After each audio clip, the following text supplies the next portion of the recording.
Bon, la réforme du troisième cycle, elle est principalement fondée sur la progressivité dans l'acquisition des compétences de chaque métier, de chaque spécialité. Mais force est de constater que pour tout médecin, il y a un certain nombre de compétences qui doivent être partagées par l'ensemble des médecins, et certainement les compétences relatives à la qualité des soins, à la sécurité des patients, font partie de ces compétences génériques que l'on doit, dont on doit assurer la diffusion dans l'ensemble des spécialités médicales.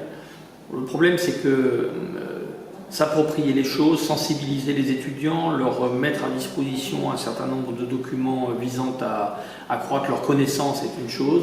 Le problème, c'est surtout de faire en sorte que leur comportement soit conforme à ce que l'on souhaite en matière de qualité et de sécurité des soins. Les comportements, ils sont évidemment appuyés sur la pratique, sur la façon dont les choses sont déclinées dans les unités de soins ou chez les maîtres de stage où ils sont formés. Et je dirais que ceci a un avantage, c'est que ça ne remet pas en cause des choses auxquelles on a été très attaché depuis toujours en matière de formation médicale, qui est une formation professionnelle, quasiment un apprentissage, qui est la notion de compagnonnage, le poids donné à l'imitation. En gros, c'est la raison pour laquelle je pense que la qualité et la sécurité des soins, bien sûr qu'il faut y former nos plus jeunes.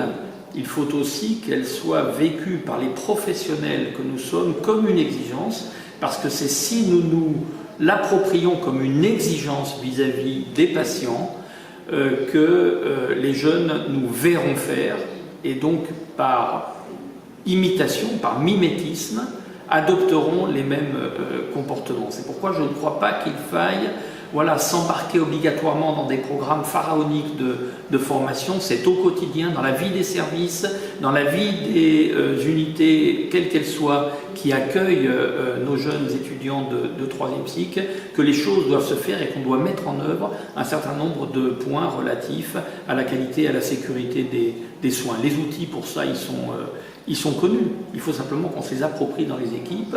Et là, je pense qu'il y a une responsabilité importante de l'ensemble des formateurs, quels qu'ils soient, universitaires ou pas, de tous ceux qui encadrent les étudiants, pour essayer de faire en sorte qu'on puisse opérer une véritable évolution culturelle chez les futurs médecins. Dieu merci, j'ai des raisons de penser aussi qu'ils n'y sont pas imperméables. Pour avoir beaucoup discuté avec les organisations de jeunes, leurs représentants, je sais qu'ils sont sensibles à ceci, sensibles à la qualité de ce qu'ils vont délivrer aux patients, peut-être même à certains égards plus sensibles que leurs aînés aux notions de coopération professionnelle, à un certain esprit d'ouverture en matière de qualité et de sécurité des soins. Je pense que vraiment la sécurité des soins, c'est un exemple tout à fait remarquable de ce qui peut, servir à opérer le changement dans notre système de formation.